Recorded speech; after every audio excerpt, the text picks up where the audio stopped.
am fine and I hope you are fine with your family. Today I will first lecture to you topic Econ 211 agriculture economics 211 second year student classes course title agricultural finance and cooperation कृषि वित्त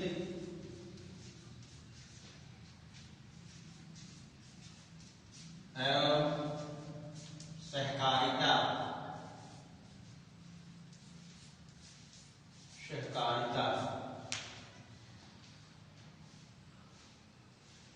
title है आपके जो course का title है agricultural finance and cooperation कृषि वित्त एवं सहकारिता।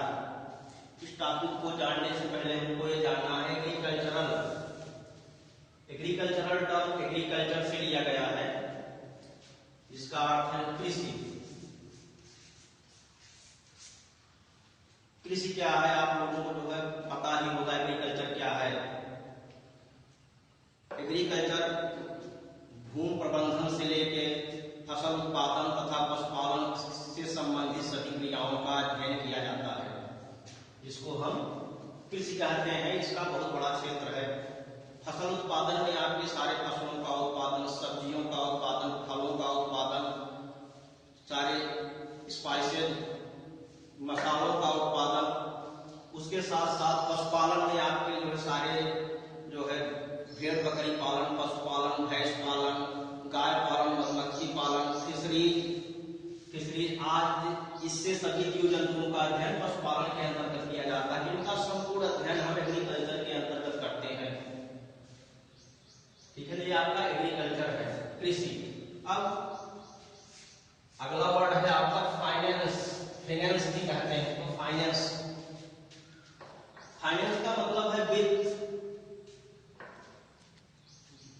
वित्त क्या है? वित्त से आप लोग परिचित होंगे, लेकिन वित्त का जो सही अर्थ है आज के ग्लोबल युग में, मॉडर्न युग में आने वाले अमीरी के साथ इसकी बड़ी उल्टी परिभाषा दे डाले हैं। वित्त का मतलब जो लोन या फाइनेंस या कर्ज कर देते हैं, जबकि ऐसा नहीं है। अगर वित्त का मतलब लोन या कर्ज होता तो वित्त मंत्रालय जो आपका बना है वो जो सिर्फ लोन और कर्ज देता। वित्त मंत्री जो होते आज तो सिर्फ लोन बांटने के लिए बैठे होते। वित्त का मतलब है प्रबंधन की व्यवस्था को संपादित करने के लिए धन की जो आवश्यकता होती है उसको वित्त कहते हैं। अब प्रबंधन क्या है?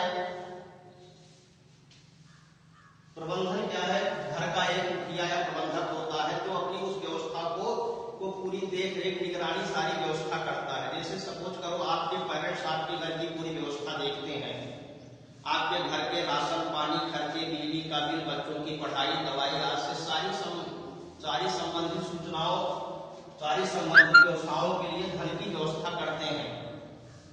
चाहे उनके पास अपना धन हो या उसके लिए वो कर्ज ले रहे हो या कहीं से भी लाके व्यवस्था कर रहे हो, उन सारी व्यवस्थाओं को ही वित्त कहते हैं। सारी व्यवस्थाओं की जो धन की व्यवस्था की जाती है वही वित्त है। वित्त का मतलब जो सिर्फ ऋण ही नहीं होता। वित्त एवं सहकारिता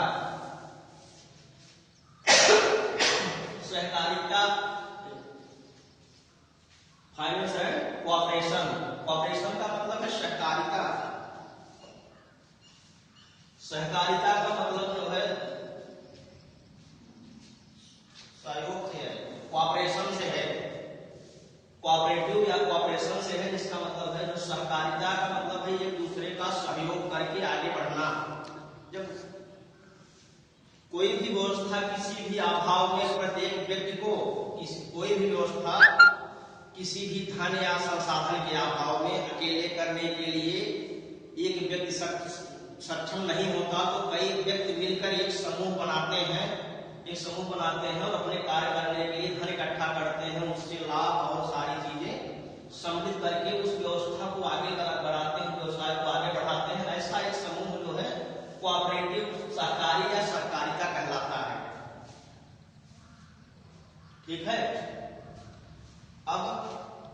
वित्त तो मालूम हो गया आपको, सहकारिता मालूम हो गया, और आप कृषि भी जान गए। अब एग्रीकल्चर और एग्रीकल्चरल हो गया, जहां देखो तब आ गया एग्रीकल्चरल, ए जुड़ गया, पूर्ण फार्म हो गया, मतलब कृषि में फाइनेंस एंड कॉर्पोरेशन, जो ये कृषि में लागू करना है। ठीक है, अब इसको कैसे लागू करना है? पहले हमने आपको कृषि के बारे में बताया कि कृषि क्या है। भूमि प्रबंधन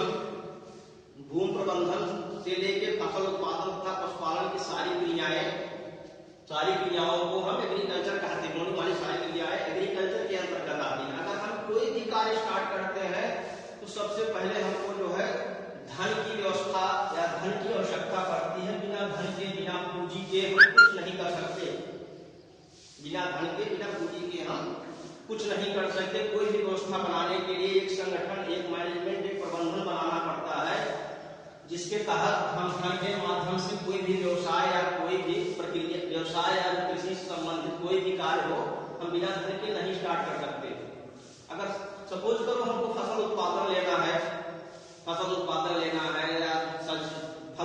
करना है या सब्जी उत्पादन करना है या पशुपालन करना है, तो हमको इसके लिए जो है धन की आवश्यकता होगी। मान लो हम फसल उत्पादन कर रहे हैं, हमको प्री प्रिपरेशन पहले करना पड़ेगा, उसके लिए भी धन लगेगा। उसके लिए मशीन, यंत्र लगेंगे, सीड, बीज, दवा, फर्टिलाइजर, पेस्टिसाइड, फसल सुरक्षा से लेके मार्केटिंग तक, फसल की फिर भूमि की तैयारी से लेके फसल उत्पादन से लेके हार्वेस्टिंग से लेके फसल को मार्केटिंग तक जाने तक, फसल को मार्केट तक पहुंचने में शुरू से लेकर अंत तक धन की आवश्यकता पड़ती है। बिना धन के हमारी कोई व्यवस्था सुचारू रूप से नहीं चल सकती। इसलिए एग्रीकल्चर में वित्त का क्या रोल है, हमको ये जानना है। बिना धन के हमारा कोई कार्य नहीं हो सकता।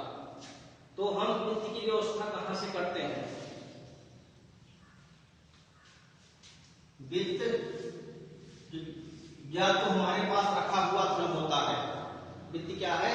या तो हमारे पास रखा हुआ धन होता है, या तो हम उसको जो है हमारे पास उपलब्ध धन की व्यवस्था नहीं है तो हम ऋण के माध्यम से भी धन उपलब्ध कराते हैं और पूरी व्यवस्था को संपादित करते हैं। ठीक है ना, यही वित्त है। अब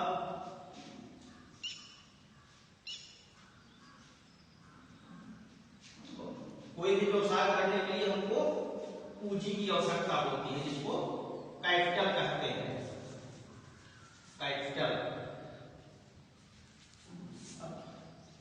कैपिटल भी जो है मुख्यतः दो प्रकार का होता है।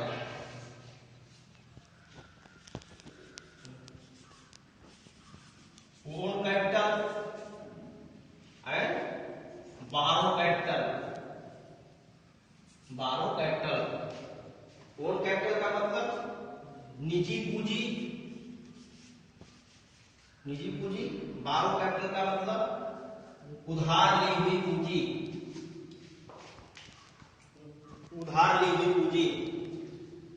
जैसे हमको किसी फसल उत्पादन में पैडी की फसल लेनी है तो हमको 1 लाख रुपए की आवश्यकता है। सपोज करो हमको 1 लाख रुपए की आवश्यकता है, पैडी की फसल लेनी है।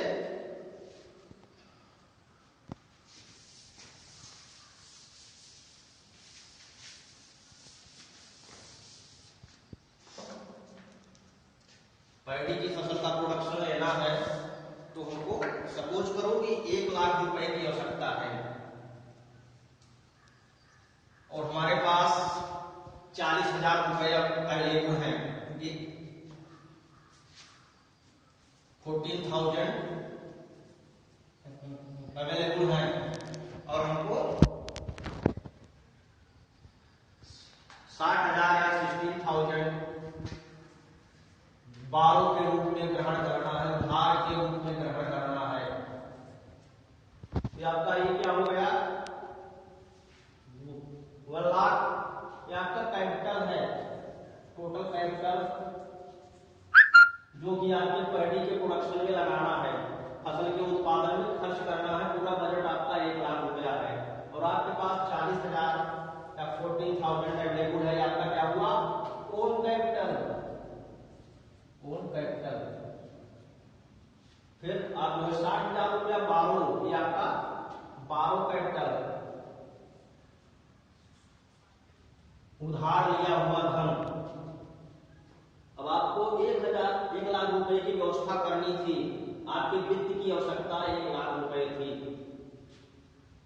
1,00,000 रुपए थी, 40,000 रुपया आपको 40,000 रुपया आपके पास वो सेल्फ अवेलेबल था, जो आपका ओन कैपिटल था। इसके बाद 60,000 रुपया आपको बारो या उधार या कर्ज के रूप में लेना था, जो आपका बारो कैपिटल था।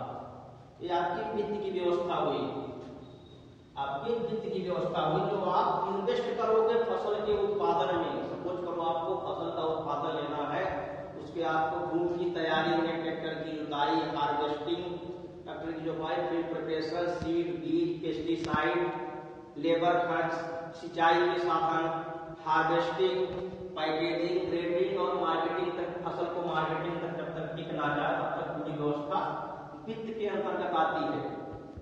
सारी व्यवस्थाओं में जो धन लगता है वही धन की जो व्यवस्था की जाती है वही वित्त है।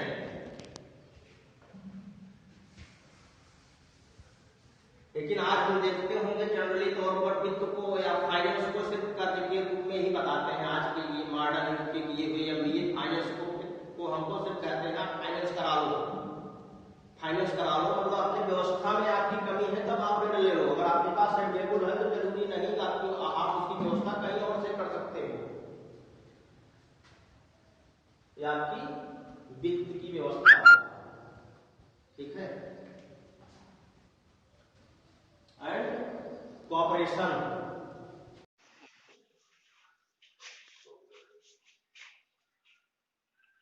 एग्रीकल्चरल फाइनेंस,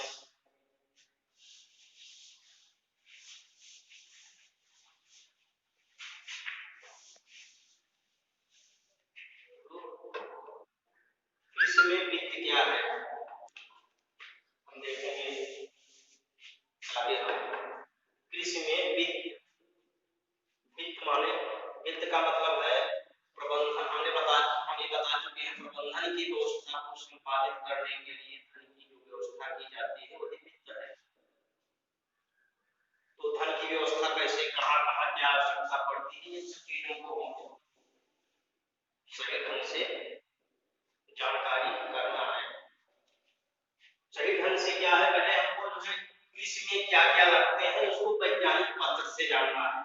यह एक इकोनॉमिस्ट ही बता सकता है फसल के सिस्टम में क्या क्या लगना है। फील्ड प्रिपरेशन से लेके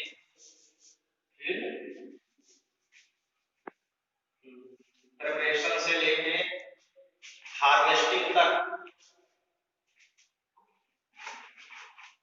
फील्ड प्रिपरेशन से लेके हार्वेस्टिंग तक, मतलब भूमि की तैयारी से लेके फसल बुआई से लेके फसल की कटाई तक क्या क्या तौर तरीके हैं, कितना धन इन्वेस्ट करना चाहिए, क्या क्या सिस्टम अपनाना चाहिए, ये आपको एक कृषि वैज्ञानिक या एक इकोनॉमिस्ट या एक हार्टिकल्चरिस्ट ही बता सकता है कि कहां पर क्या क्या व्यवस्थाएं लगनी चाहिए और कितना कितना धन इन्वेस्ट होना चाहिए। ये पहला पॉइंट होता है कि फसल उत्पादन से लेके कटाई तक क्या क्या प्रक्रियाएं अपनाई जाती हैं, क्या क्या सिस्टम लगते हैं, कितने सीड लगेंगे, कितने फर्टिलाइजर लगेंगे, कितनी जुताई करनी होगी, कटाई के साथ में क्या है, कटाई में कितनी लागत आ सकती है, यहाँ से लेके फिर पैकेजिंग और मार्केटिंग या मंडी तक ले जाने तक, बेचने तक कितना खर्च होता है। ये कास्ट ऑफ प्रोडक्शन भी कहते हैं इसको। इसको एक इकोनॉमिस्ट की, एक जो कृषि वैज्ञानिक या एक इकोनॉमिस्ट की अपने सिस्टम से और तरीके से वैज्ञानिक ढंग से निकाल के एक बजट आपको दे सकता है, प्लान दे सकता है कितना बजट यहाँ से मार्केटिंग तक पहुंचने तक, फसल बेचने तक आपको जो है खर्च करना पड़ेगा। फील्ड प्रिपरेशन में मान लो 1,000 रुपया लगा, सीड का रेट लगा, फर्टिलाइजर का रेट लगा, पेस्टिसाइड इंसेक्टिसाइड का रेट लगा, सिंचाई का चार्ज लगा, इरिगेशन का चार्ज लगा, लेबर का चार्ज लगा, मशीनरी यंत्र का चार्ज लगा, पैकेजिंग का चार्ज लगा, मार्केट तक ले जाने में ट्रांसपोर्ट का चार्ज लगा। इन सब का मिलकर आपके फसल उत्पादन में क्या क्या खर्चे आए, क्या क्या खर्च लगा, ये आपका एक प्लान हो गया। और इसमें जो है इसमें इतना बजट लगी आपकी, ये आपका फसल उत्पादन से लेके किसान को पैसे मिलने तक एक काम हो गया। मान लो खर्च करने के बाद टोटल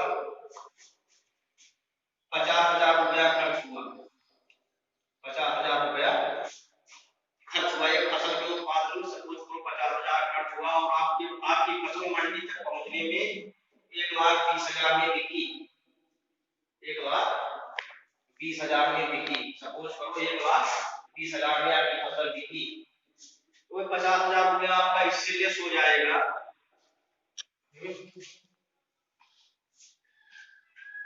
आपका 17,000 आपका शेष है, लेकिन 17,000 आपका टोटल नहीं है, 17,000 आपका डायरेक्ट आपका प्रॉफिट नहीं है,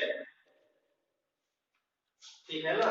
ये आपके फसल उत्पादन की प्रक्रिया है। इसके बाद जो गवर्नमेंट की भी कुछ पॉलिसी है, गवर्नमेंट की भी कुछ पॉलिसी आपको आप उसमें भी खर्च किए हुए हैं, जो आपको एक टेक्निकल एक फाइनेंस एक्सपर्ट एक बैंकर से ही आपको बता सकता है। आपने फसल का बीमा कराया होगा, आप फसल के बीमा में भी खर्च किए हुए होंगे, उसका भी ऐड इसमें होगा। सेकंड पॉइंट आपकी फसल के बीमा का भी ऐड होगा, फसल के बीमा का ऐड, बीमा कराए होंगे उसका भी चार्ज ऐड होगा। और मान लो आपने खर्च किया था 1,20,000 खर्च किया था, और मान लो फसल के बीमा का अमाउंट 25,000 या 50,000 कुछ होगा, वो भी इसमें जुड़ जाएगा, वो भी इसमें जुड़ जाएगा। मान लो 25,000 आपके फसल के बीमा का है, वो भी इसमें जुड़ेगा। आपका 1,00,000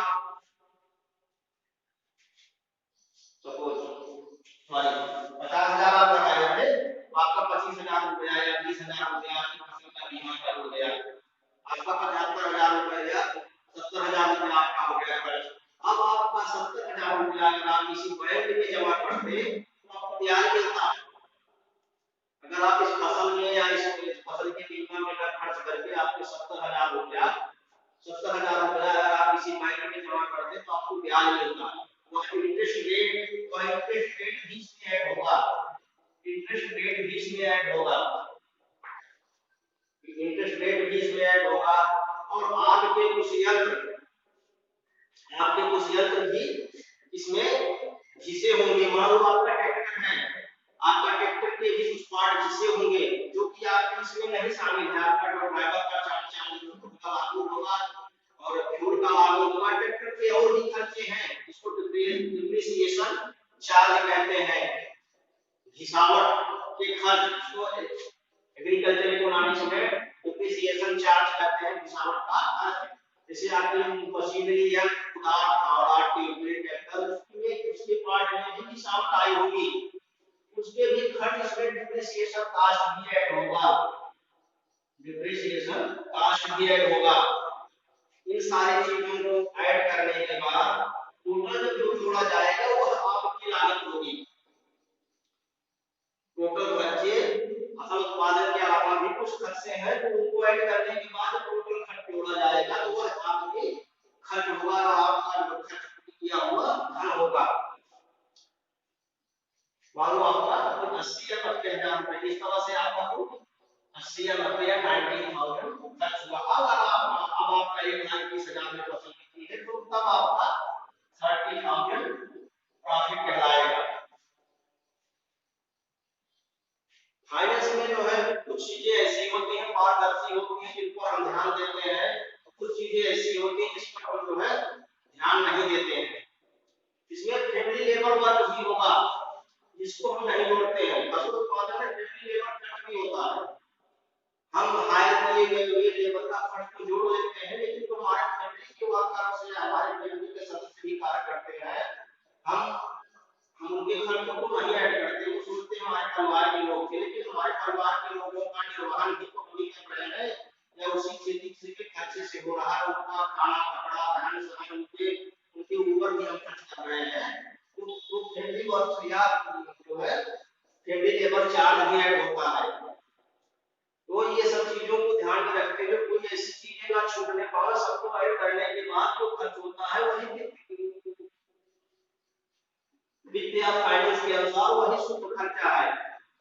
खुद अपना खर्चा जो है जोड़ने को भूल जाते हैं। अगर हम कहीं जाके पढ़ते तो हमको भी कोई ना कोई कुछ पैसे के रूप में सैलरी के रूप में कुछ ग्रहण करते हैं, उसको भी हम छोड़ देते हैं करने से। जनरली किसान उसको छोड़ देता है, लेकिन एग्रीकल्चरल इकोनॉमिस्ट इसको नहीं छोड़ता, सारी चीजों को वित्त के अंतर्गत ऐड करता है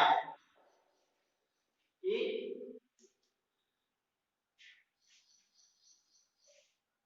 एक भी पैसा हमारा बेकार या खराब ना जाए। इसको ऐड करने के बाद फिर तब हम टोटल खर्च को टोटल सेल से टोटल बिकी हुई फसल से माइनस करते हैं, तब जो बचता है वह प्रॉफिट होता है। इस तरह से आपको फाइनेंस या वित्त का परिचय आपको हो गया है। एग्रीकल्चर में वित्त की क्या आवश्यकता है, कैसे क्या महत्व है, या वित्त की व्यवस्था कैसे की जाती है, हम वित्त के बारे में जान चुके हैं। अब कॉर्पोरेशन क्या है, सहकारिता के बारे में हमको जानना है। किसी सहकारिता का मतलब है कि छोटे छोटे किसान, जैसे मान लो जिनके पास 1 एकड़ जमीन है, 1.5 एकड़ जमीन है, 7 एकड़ जमीन है, वो सारे खरीद सकते हैं। ट्रैक्टर, बड़े बड़े टेक्निकल तकनीकी यंत्र वो छोटी जमीन के लिए नहीं खर्च कर सकते। तो 4 से 10 किसान या 15 किसान मिलकर एक समूह या समिति बनाते हैं, जिसको हम कोऑपरेटिव सोसाइटी कहते हैं। उनके अंतर्गत सारे लोग अपने लैंड जमीन या अपने सारे संसाधन सारी पूंजी को मिक्स कर लेते हैं, उसमें भी अपना इंटरेस्ट, पूंजी के प्रॉफिट को और कुछ बचत को रखते हुए अपना शेयर करते रहते हैं और उससे लाभ प्राप्त करते रहते हैं। वो कोऑपरेटिव है। खेती के अलावा भी छोटे छोटे जो मतलब उद्योग या व्यवसाय में भी हम इसी तरह से करते हैं। छोटे छोटे किसान या छोटे छोटे व्यवसायी अपने छोटे छोटे पूंजियों को इकट्ठा करके बहुत बड़ी पूंजी तैयार करके एक व्यवसाय के रूप में परिवर्तित कर लेते हैं उससे लाभ प्राप्त करते हैं, उससे लाभ प्राप्त करते हैं और उससे प्राप्त पूंजी से उसके लाभ से प्राप्त पूंजी अपने पूंजी का ग्रोथ करते हैं। इस तरह से बने हुए समिति या सोसाइटी को हम कॉर्पोरेशन कहते हैं, सहकारिता कहते हैं। धन्यवाद।